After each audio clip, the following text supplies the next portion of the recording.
Hello po mga kababayan, kamusta po? Sana po nasa maayos po kayong kalagayan. Ang inyong lingkod po si Kamanong ay nagbabalik po muli at tayo po ay magsama-sama magkomentuhan dito po sa Tambayang Makabayan. Mag-umpisa na po tayo. Komentuhan po natin. Ito pong si Senator Judge Pia Cayetano at si Matibag kung paano niya po ginisa at binalatan. Ito po, umpisa na po natin mga kababayan at komentuhan po natin.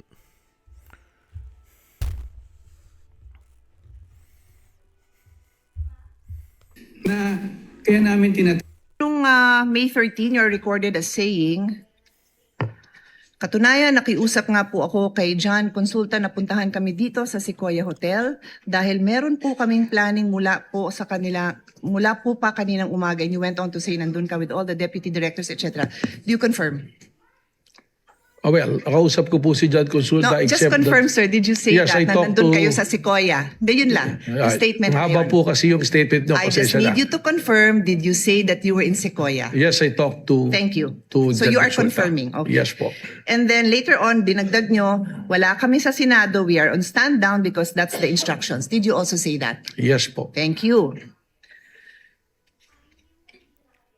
Meanwhile, in another interview, you then said, mayroon request si GM Veloso to help them secure the area kasi napapansin nila na magulo, labas-pasok. Nagpadala kaming ilan lang na ahente, parang 4 to 6 na tao, na nag-iikot sa premises ng GIS.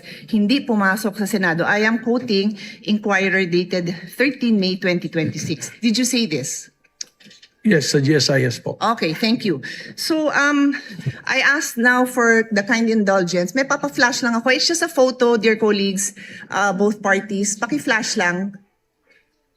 So, sabi nyo nasa GSIS. You confirm na nasa GSIS Tama yung mga po. ahente mo. Pwede magpa-update sa technical what's going on. It's just a photo. No. Ito, I'm just showing the Senate website for the record. Senate website. Tapos po, nandito po sa right corner. Can you read it, sir? It says contact information. Can you read it? Hindi ko po Okay, mabasa. paabot ko sa page yung same thing. It is just the Senate website. Page, pakiabot. Thank you. Pakibasa lang po yung address ng Senado.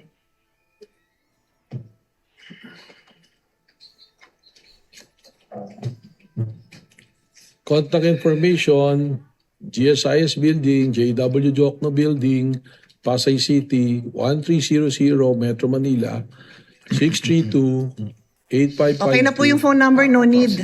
Apo. So pakiulit, ano hong building? GSIS Building. Opo, kasi nag-iisa lang naman ho ang address namin. Umuupa po kami dito sa GSIS. Iisang building lang ho po yun. And for the record, kung saan nakita yung tao mo, likod lang po yun ng office ni Senator Loren Legarda. Nasa video po yun. I will not bother everyone with that. Kung gusto nyo, presiding officer, I can, but for now, I won't. Kasama po yun sa area na inuupahan ng Senado sa GSIS. We are paying rent for the information of all. So yan po ang gusto ko lang ma-establish. It seems kasi po na you swore an oath, no, to tell the truth, the whole truth, and nothing but the truth. Is that correct? Yes po. Thank you very much. So, sa kaalaman po ng ating mga nanunood at masigasig na taga-subaybay ng mga kababayan natin, Rule 133 on the weight and sufficiency of evidence. Sabi sa Section 1, preponderance of evidence, in determining where the preponderance or superior weight of evidence on the issues involved lies, the court may consider all the facts and circumstances of the case, the witness's manner of testifying, their intelligence, and also their personal credibility. Furthermore, in Section 11 of Rule 132, a witness may be impeached by evidence that his or her general reputation for truth, honesty, or integrity is bad. So, nag-ring na yung bell. I will be loyal. I will follow this na lang. Pero may record pa sana akong papakita. If the body wants, I will show the video na sinabi din po ni NBI Director in interview, wala pong nasaktan, wala pong nangbugbog. But we have a video. Alam po ng lahat ng mga kasamahan natin na yung OSAA, yung yung aming pong personnel, binugbog. May video po tayo niyan. I leave it to the body. I leave it to the presiding officer if we want to take up the time of this court to show that. Yun lang po. Maraming salamat. Nung Yes po. May 13, you're recorded as Pinamukha po kay Matibag, mga kababayan, kung anong klase po siyang NBI director at kung anong klase po ang kanyang kredibilidad at background para po maging testigo. At mga kababayan, kung sa panahon lang po ni dating Pangulong Duterte, kailanman hindi po magiging NBI director yan. Hindi po ba? Ito po yung panahon na nasa Senado po siya noon eh. At yung sa mga nagpoprotesta, nagrarally, ito po ang banat niya eh, mga kababayan. Binanatan niya po yun. Nagsalita siya ron. I don't think we are calling him as a witness. Alim na to, matatapang lang sa salita eh. O, matapang sa Facebook, matapang sa salita, manang-mana sa mga nag-uutos sa amin. Alam mo to, mga nagrarally na to, matatapang lang sa salita eh. O, matapang sa Facebook, matapang sa salita, manang-mana sa mga nag-uutos sa amin. Alim na to, matatapang lang sa salita eh.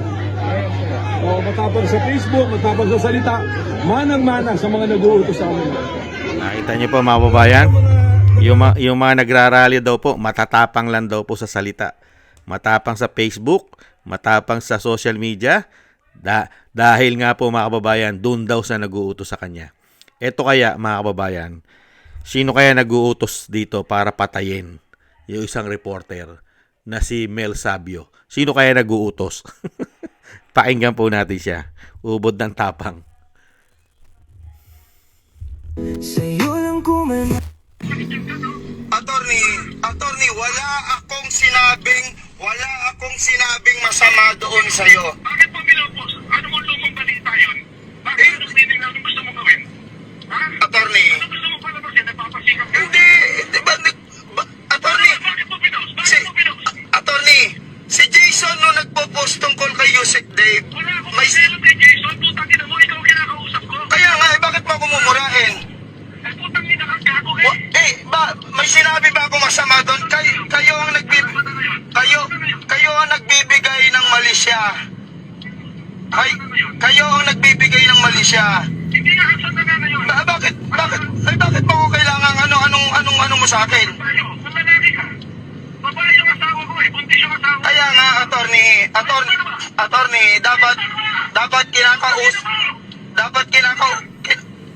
kinakausap mo ko na, wala akong sinabi sa iyong masama.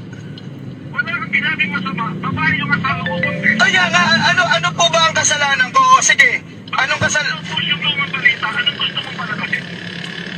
Attorney, politika eh. Politika, may sinabi ba ako masama doon? Putang ina mo ng politika. Ha?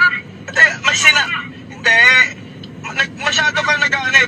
Ano ba sinabi kong masama doon? May sinabi ba ako masama? Ang tanong ko nga sa'yo, bakit pinupost mo yung lumang balita? Ha? Balita yun. Hindi lang naman eh. Hindi balita yung gago. Pag balita, bago, gago. Bakit ka nagagalit? Luma na pala yun. Ang ina mo, buntis yung asawa ko na nanakit lang ngayon. Ha? Putang ina ka. Ha? Sige. Yan. Isang oras. Anong isang oras, attorney? Putang ina mo. Putang ina mo. Isang oras. Bigay ko sa'yo. Huwag mo akong pagmumurahin. Sige. Sige, okay. Ako, bababa ako ng police station para i-report yung pag-ano mo. I-report mo. Hindi. Opo. Dahil pag pinatay kita, walang ebidensya. Yan. Putang ina ka. Okay yan ha. Meron ho akong ebidensya na sa'yo. Attorney Melvin Matibag, wala akong sinabing masama sa'yo against sa'yo. Sabi ko, huwag ka magmalinis, ha? Anong wag magmalinis, attorney? Bakit mo pinost? Anong gusto mong palabasin? Yan po mga kababayan. Handang pumatay. Walang ebidensya pag daw po napatay niya si Mel Sabio, isang reporter. Pero ngayon po, nakapagtataka, NBI director. Nakita niyo po ang background niya. At ganun din po, mga kababayan, sinabon din po siya at ginisa. Mga kababayan. Tapos tumatayo pang testigo ngayon para ma-impeach ang Vice President. Mga kababayan, antimano po. Bias na nga eh. Ayon po sa ating mga kababayan, bias. Bakit daw po bias? yung asawa niya po, endorser po na impeachment ng Vice President, si Congresswoman Ann Matibag. Isa po sa nag-impeach sa Kongreso, hindi po ba? Ang asawa niya. Tapos siya, patong-patong po, mga kababayan, ang issue nitong ni Matibag. Lalo-lalo po sa kanyang personal na pagkatao at yung kanyang behavior. Nakita niyo po, yung katulad po sa Senado. Di po ba? Nung panahon ni Alan Peter Cayetano na siya po ang Senate President, grabe po ron. Kinudita po sila ron, kinudita.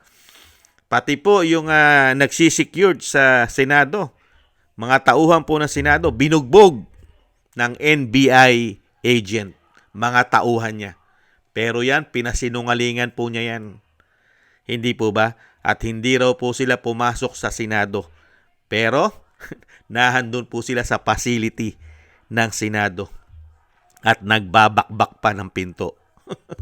Doon po sa may GSIS na magkatabi lang. Kaya mga kababayan, nagtataka lang. Hindi naman tayo magtataka. Excuse me po. Hindi naman tayo magtataka dyan eh. Bakit po? Lahat po ng kinuhang sekretary sa gobyerno, nakita nyo po lahat ng pinagkukuha ng binagoong Pilipinas. Nakita nyo po ang background. Ganyan po kagaling ang gobyerno natin ngayon. Pahawakin ka na isang delikadong departamento, delikadong ahensya katulad ng NBI, tapos ganyan na ilalagay mo na direktor, mga kababayan. Grabe. Pag nagalit, handang pumatay. Pag nagalit, ibang klase po. Hindi mo pwedeng galitin dahil magdidelikado ka sa tao na yan. Yan po mga kababayan, at tayo ay nagpapasalamat kay Senadora Pia Cayetano at muli niya pong ibinalik ito pong issue na ito na ginawa ng grupo o itong ahensya ng NBI sa pangunguna po ni Matibag dyan po sa Senado. At syempre, binasahan po siya ng batas. Lalong-lalo po yung behavior at yung pagiging testigo. Paano mo paniniwalaan ng testigo kung ganyang klaseng pagkatao meron ang tumatayo na testigo? Hindi po ba? Maraming salamat po sa inyo po, mga naagusto po sa ating Tambayang Makabayan sa YouTube at TikTok, at ganoon din po sa ating mga subscribers, sa inyo pong nagko-comment, like, share, and subscribe, at patuloy po nagsusubscribe. Thank you po. Shoutout po sa inyo lahat. At shoutout din po sa nagbibigay po ng tulong at biyaya. Shoutout po kay Eric Hershaw from Canada, kay ako si Pilam, Ani Jo, kay Tatay Nick from Toronto, Canada, Jesus Valdepena, Rolando Guerrero, Milayi, Felipe Shapno from Texas, USA, Mika Ligaspi, Frank Zamora from California, USA, Romulo de Binagracia from Bacolod City, Kingston from Hong Kong, Jake Yahut from California, USA, Gina Ray from Berlin, Germany, Julieta Silona from Sydney, Australia, Baby Roman at Ate Isa from Cagayan, Bali. Maraming salamat po sa inyo, at thank you po, at ingat-ingat po kayo, lalo-lalo po sa inyo pong mapagawa. God bless po sa inyo lahat. Muli po, ingat-ingat po tayo at tiis-tiis lang po tayo. Paalam. Bye-bye.